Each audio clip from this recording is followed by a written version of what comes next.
വക്രതുണ്ട മഹാകായ സൂര്യകോടി സമപ്രഭ അവിഘ്നം കുരുമേ ദേവ സർവകാര്യേഷു സർവദാ. ഭാരതഖണ്ഡത്തിന്റെ പടിഞ്ഞാറ് തീരത്ത് ഗോകർണ ക്ഷേത്രം മുതൽ തെക്ക് കല്യാണപുരം പുഴ വരെയും ഭദ്രഗിരി കടവ് വരെയും കർണാടക നാടെന്നും അവിടെ നിന്ന് തെക്ക് കാസർഗോഡ് താലൂക്ക് പയസ്വിനി നദി വരെയും ചന്ദ്രഗിരി കടവ് വരെയും തുളുനാടെന്നും അതിന് തെക്കായി കേരളമെന്നും പുരാണത്തിൽ പ്രതിപാദിക്കുന്നു. ഈ തുളുനാടിൻ്റെ തെക്കേ അതിർത്തിയിലുണ്ടായിരുന്ന കുമ്പളസീമ, വടക്ക് സീരേപ്പുഴ, തെക്ക് പയസ്വിനി നദി അതിർത്തികളായി അറബിക്കടലിന് കിഴക്കായി അടൂർ വരെ വ്യാപിച്ചു കിടന്ന് ബേളയ്ക്ക കിഴക്ക് 1000-ഉം പടിഞ്ഞാറ് 2000-ഉം കൂടി ആകെ 3000 ആൾബലമുള്ളതായിരുന്നു.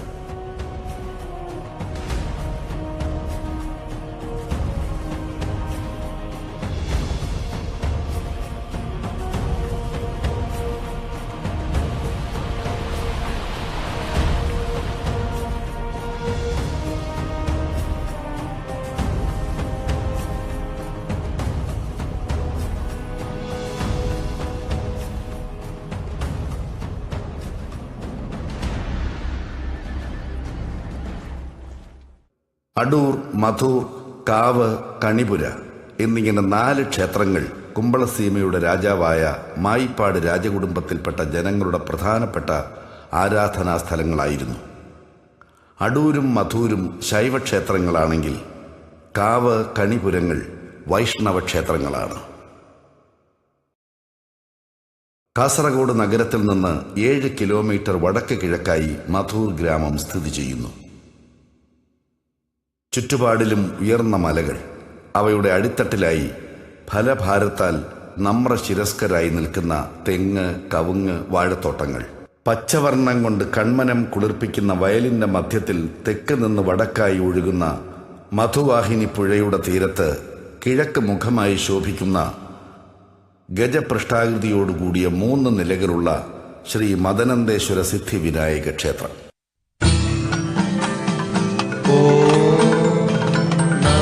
ശിവായ ഓം നമഃ ശിവായ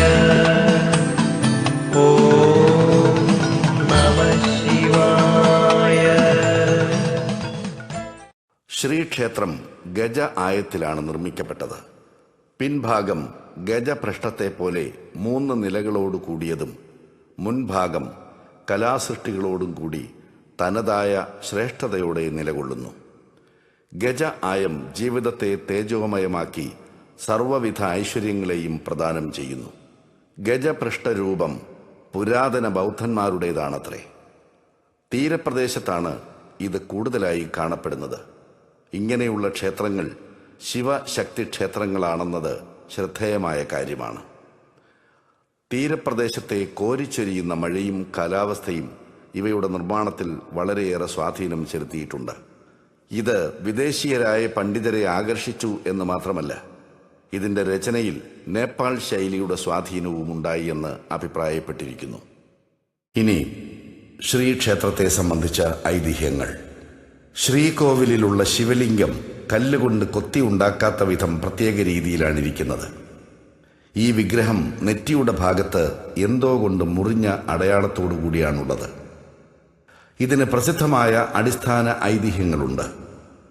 മധൂർ ക്ഷേത്രത്തിൽ നിന്ന് 1.5 കിലോമീറ്റർ തെക്ക് പടിഞ്ഞാറായി പഴയ കാലത്ത് കുറ്റിച്ചെടികളും വള്ളികളും മരങ്ങളും നിറഞ്ഞ പ്രദേശമായിരുന്നത്രേ. ഒരിക്കൽ മദരു എന്ന ഹരിജൻ സ്ത്രീ തോലരിയുമ്പോൾ അവിടെ നിന്നും രക്തമൊഴുകുവാൻ തുടങ്ങിയത്രേ. ഇത് കണ്ട് ആ സ്ത്രീ ഉത്കണ്ഠാകുലയായി സ്വജനങ്ങളോട് പ്രസ്തുത സംഗതിയെ അറിയിച്ചപ്പോൾ അവരെല്ലാം കൂടി സീമയുടെ രാജാവ് ഉള്ളിടത്ത് പോയി ഭയചകിതരായി നടന്ന സംഭവം രാജാവിൻ്റെ തിരുമുമ്പിൽ അറിയിച്ചു. രാജാവ് പരിവാരത്തോടുകൂടി നാട്ടിലെ മുഴുവൻ ജനങ്ങളുടെയും അകമ്പടിയോടെ സ്ഥലം സന്ദർശിച്ച് ഇങ്ങനെ അരുളി ചെയ്തു: ഇത് സാധാരണ ഒരു ശിലയല്ല, എന്തോ ദൈവിക ശക്തി ഇതിനുണ്ട്. പിന്നെ ഒട്ടും താമസിച്ചില്ല. ഒന്നിച്ചു ചേർന്ന് സർവരും ഒരേ സ്വരത്തിൽ വെള്ളമുള്ള പ്രശസ്തമായ സ്ഥലത്ത് പ്രത്യക്ഷമാകുമെങ്കിൽ അവിടെ മന്ദിരം നിർമ്മിച്ച് പൂജിക്കും എന്ന് വളരെ ഭയഭക്തിയോടുകൂടി പ്രാർത്ഥിച്ചതിന് പ്രകാരം വിഗ്രഹം മധുവാഹിനി തീരത്ത് കണ്ടു അത്രേ. ആ പ്രദേശത്ത് സ്വഭാവ വിദ്വേഷം മറന്ന് പുലി പശുക്കൾ സ്നേഹത്തോടെ വിഹരിക്കുന്നത് കണ്ട് അവർ ഇത് തന്നെയാണ് യുക്തമായ സ്ഥലമെന്ന് തീർച്ചപ്പെടുത്തി അവിടെ തന്നെ ക്ഷേത്രം നിർമ്മിച്ച് ആരാധിക്കുവാൻ തുടങ്ങിയെന്നാണ് ഐതിഹ്യം.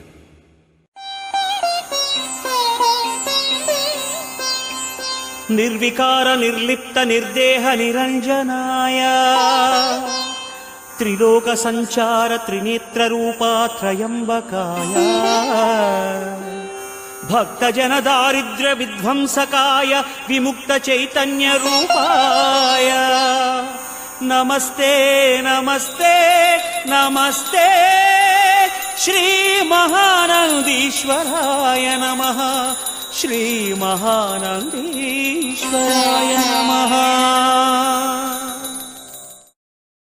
ഉളയത്തടുക്കയിൽ മദരുവിന്റെ കത്തി കൊണ്ടതിന്റെ ഫലമായി ശിലയിൽ നിന്നും രക്തം കിനിയുന്നത് കണ്ട് സീമയുടെ രാജാവിനോട് അറിയിച്ചപ്പോൾ അദ്ദേഹം വന്ന് ആശ്ചര്യപ്പെട്ട് അടുത്തുള്ള നീലേശ്വരം രാജാവിനോട് ചർച്ച നടത്തുകയുണ്ടായി.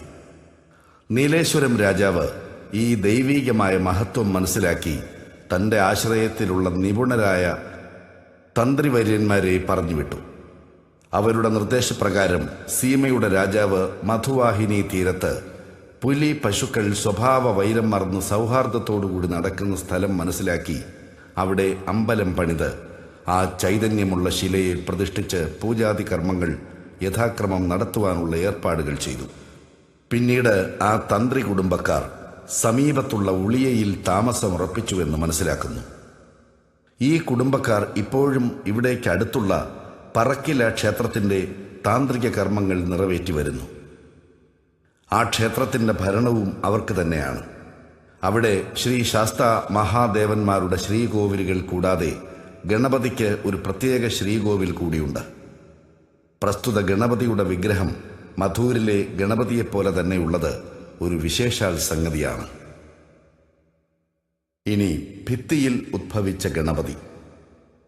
മധുവാഹിനി തീരത്ത് പ്രത്യക്ഷപ്പെട്ട ശ്രീദേവന് സീമയുടെ രാജാവ് തങ്ങളുടെ പ്രാർത്ഥന പ്രകാരം ക്ഷേത്രം പണിത് ക്രമാനുഗതമായ പൂജാതി കർമ്മങ്ങൾ യുക്തമായ വിധം നടത്തുവാനുള്ള വ്യവസ്ഥ ചെയ്തു.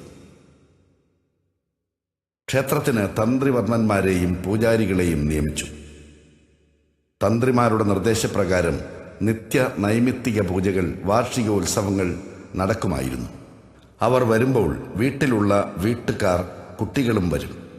മുതിർന്നവർ നടത്തുന്ന പൂജാതി കർമ്മങ്ങളെ സദാ വീക്ഷിക്കുന്ന കുട്ടികൾ അവയെ തങ്ങളുടെ പ്രവർത്തനങ്ങളിൽ അനുകരിക്കുന്നത് സാധാരണയാണ്, സ്വാഭാവികമാണ്. ഒരിക്കൽ മുതിർന്നവരുടെ കൂടെ ഉത്സവത്തിന് ക്ഷേത്രത്തിലേക്ക് വന്ന കുട്ടികൾ തങ്ങളുടെ ബാല്യസഹജമായ കളികൾ കളിച്ചുകൊണ്ട് മുതിർന്നവർ കാണാതെ ക്ഷേത്രത്തിൻ്റെ ഒരു വശത്ത് ഭിത്തിയിൽ ഗണപതിയുടെ ചിത്രം വരച്ച് പൂക്കൾ കൊണ്ട് അലങ്കരിച്ച് പൂജിച്ചുകൊണ്ട് മുതിർന്നവർ പൂജാകർമ്മത്തിനായി കൊണ്ടുവന്നിരുന്ന അരിപ്പൊടി വെള്ളത്തിൽ കലക്കി ഉരുളയാക്കി നിവേദ്യം നടത്തി ശ്രദ്ധ ഭക്തി പുരസരം പൂജയിൽ തന്മയത്വം പ്രാപിച്ചിരുന്നു അത്രേ. മുതിർന്നവർ വന്നു നോക്കിയപ്പോൾ ഭിത്തിയിൽ വരച്ച ഗണപതിയുടെ ചിത്രം കുട്ടികൾ തങ്ങളെ തന്നെ മറന്ന് നടത്തുന്ന പൂജ ശ്രദ്ധ ഭക്തികളെ കണ്ട് ആശ്ചര്യം പൂണ്ട് ഇത് ദൈവ സങ്കല്പമായിരിക്കണം എന്ന് ചിന്തിച്ച് വിധിപ്രകാരമുള്ള പൂജ നടത്തിയത്രേ. കുട്ടികൾ പച്ചയായ അരിമാവ് കൊണ്ട് കലക്കി ഉണ്ടാക്കിയ ഉരുളയുടെ പ്രതീകമായി വെല്ലം ചേർക്കാത്ത, പൂർണ്ണമായി വേവാത്ത പച്ചപ്പത്തിൻ്റെ നിവേദ്യം അന്നു മുതൽ തുടങ്ങി ഇന്ന് വരെ തുടർന്നു പോരുന്നു. പിന്നീട് കടു ശർക്കര പാക്ക എന്ന കൂട്ടുപയോഗിച്ച് ഈ ചിത്രത്തിൻ്റെ മുന്നോട്ട് തള്ളിയുള്ള ശില്പം നിർമ്മിച്ചുവെന്നും അവിടെ തന്നെ ചെറിയ വാതിലോട് കൂടിയ ശ്രീകോവിൽ നിർമ്മിച്ചുവെന്നും ഐതിഹ്യമുണ്ട്. മഹാഗണപതിയുടെ ഈ വിഗ്രഹം ഒരാൾ ഉയരത്തോടുകൂടി തുമ്പിക്കൈ വലതുഭാഗത്തേക്ക് തിരിഞ്ഞിരുന്ന രീതിയിലുള്ളത് ഒരു പ്രത്യേകതയാണ്. ഇവിടെ ഗണപതിക്ക് അഭിഷേകം നടത്തുന്നില്ല, പകരം പ്രോഷണ്യം നടത്തുകയാണ് പതിവ്. ഗജമുഖനും മഹാകായനും ലംബോധരനുമായ ഗണപതി ചെറിയ എലി വാഹനമാക്കി തൻ്റെ മഹിമ കാണിച്ചതുപോലെ മുതിർന്നവരുടെ മുമ്പിൽ ഇളയവർ എങ്ങനെ വേണമെന്ന് ലോകത്തിന് കാണിച്ചു കൊടുക്കുന്നത് പോലെ ആദ്യ പൂജ നടത്തപ്പെടുന്ന ഹേരമ്പൻ ആഠ്യത്തമില്ലാത്ത ചെറിയ ശ്രീകോവിലിനുള്ളിൽ നിലനിന്നുകൊണ്ട് ത്രാഹി എന്ന് വന്നവർക്ക് അഭയഹസ്തനായിരിക്കുന്നു.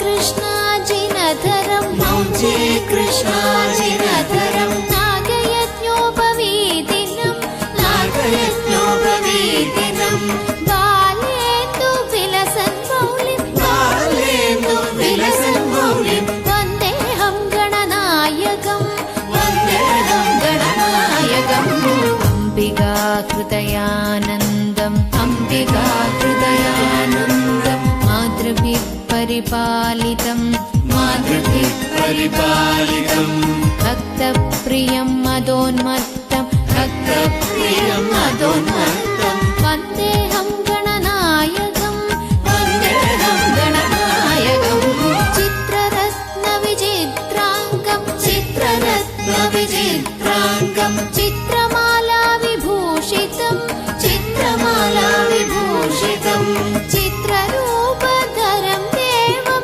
ചിത്രരൂപധരം ദേവം വന്ദേഹം ഗണനായകം വന്ദേഹം ഗണനായകം ഗജവക്ത്രം സുരശ്രേഷ്ഠം ഗജവക്ത്രം സുരശ്രേഷ്ഠം കർണചാമരഭൂഷിതം കർണചാമരഭൂഷിതം പാശാങ്കുശധരം ദേവം പാശാങ്കുശധരം ദേവം വന്ദേഹം ഗണനായകം വന്ദേഹം ഗണനായകം മൂഷികോത്തമമാരൂഹ്യ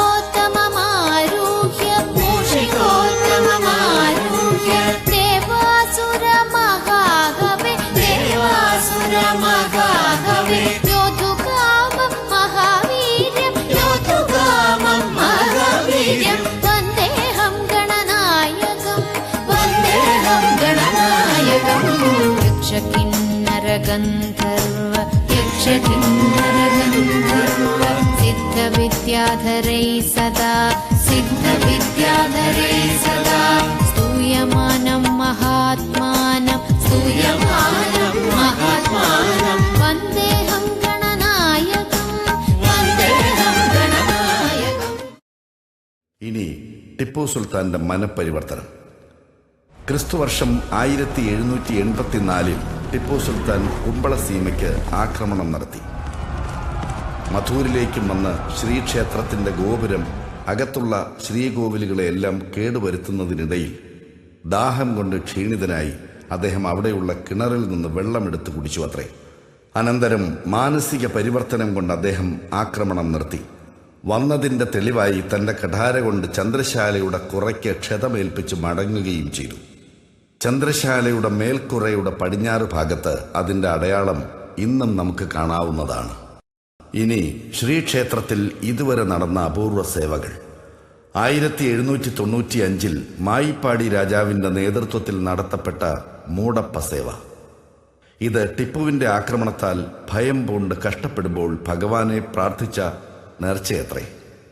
അദ്ദേഹത്തിന്റെ ഭയം നീങ്ങി ശാന്തി സമാധാനം കൈവന്നപ്പോൾ വൈഭവത്തിന്റെ ഈ മൂടപ്പ സേവ നടത്തപ്പെടുകയുണ്ടായി. 1797 സീമയുടെ മഹാപ്രധാനിയായിരുന്ന കൂടലു വലിയ സുബ്ബയ്യ ശ്യാനുഭാഗരുടെ നേതൃത്വത്തിൽ നടന്ന രണ്ടാം മൂടപ്പ സേവ. മുകളിൽ പ്രസ്താവിച്ചിരിക്കുന്ന 2 സേവകളും നടത്തപ്പെട്ടതിനെ സംബന്ധിച്ച് മായിപ്പാടി രാജകൊട്ടാരത്തിലും കൂടലു തറവാടിലും ലിഖിതങ്ങളുണ്ട്. ഈ ലിഖിതങ്ങളാണ് പിന്നീട് നടന്ന മൂടപ്പ സേവകൾക്ക് വഴികാട്ടിയായത്.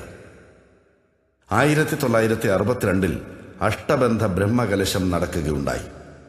1962 ഏപ്രിൽ 6 മുതൽ 10 വരെ അതുവരെ ആരും തന്നെ കണ്ടറിയാത്ത ജനങ്ങളുടെ മനസ്സിൽ മാത്രമുണ്ടായിരുന്ന വളരെ വൈഭവം നിറഞ്ഞ മൂടപ്പ സേവ നടക്കുകയുണ്ടായി. 1965 ഫെബ്രുവരി 19 മുതൽ 48 ദിവസക്കാലം അമിതമായ ഉത്സാഹത്തോടുകൂടി ശ്രീ ശൃംഗേരി സ്വാമികളുടെ സാന്നിധ്യത്തിൽ ശ്രേഷ്ഠമായ നിലയിൽ ശ്രീ സിദ്ധിവിനായക കോടി നാമാർച്ചന നടന്നു. 1982 ഒക്ടോബർ 17 ശ്രീ മഹാഗണപതി യജ്ഞവും അതേ മാസം 31 തീയതി നവഗ്രഹ യജ്ഞവും നടന്നു. 1982 ഡിസംബർ 28 ശ്രീ രാമചന്ദ്രാപുര രാഘവേശ്വര ഭാരതി സ്വാമികളുടെ സാന്നിധ്യത്താൽ രുദ്രയാഗം നടന്നു. 1986 ജനുവരി 21 മുതൽ 28 വരെ ഋക് സംഹിത യാഗവും സഹസ്ര നാളീകര മഹാഗണപതി യാഗവും നടന്നു. 1990-91 ഈ ഗ്രാമത്തിലെ ബേള, കുമാരമംഗല, സീതംഗോളി എന്നിവിടങ്ങളിൽ ആണവ നിലയം സ്ഥാപിക്കുന്നതിന് തീരുമാനിക്കുകയും അതിനുവേണ്ടി സ്ഥലം സ്വാധീനപ്പെടുത്തുന്നതിനും നടപടികൾ ആരംഭിച്ചു.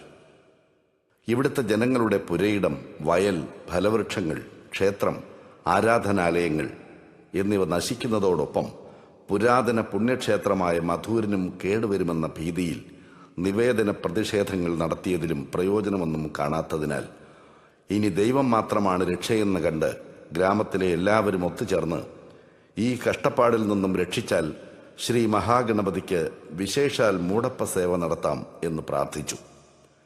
കുറച്ചു കാലം കഴിഞ്ഞപ്പോൾ ആണവ നിലയം സ്ഥാപിക്കുന്നതിൻ്റെ കാര്യം ഉപേക്ഷിച്ചിരിക്കുന്നതായി സർക്കാർ പ്രസ്താവിച്ചു.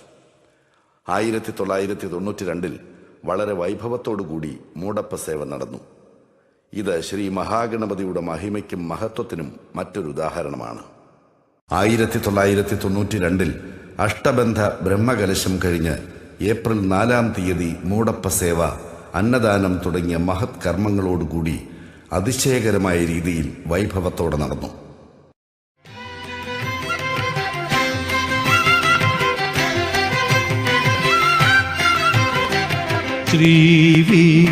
ശ്രീവിഘ്നരാജം ഭജേ, ശ്രീവിഘ്നരാജം ഭജേ, ശ്രീവിഘ്നരാജം ഭജേ, ശ്രീവിഘ്നരാജം ഭജേ.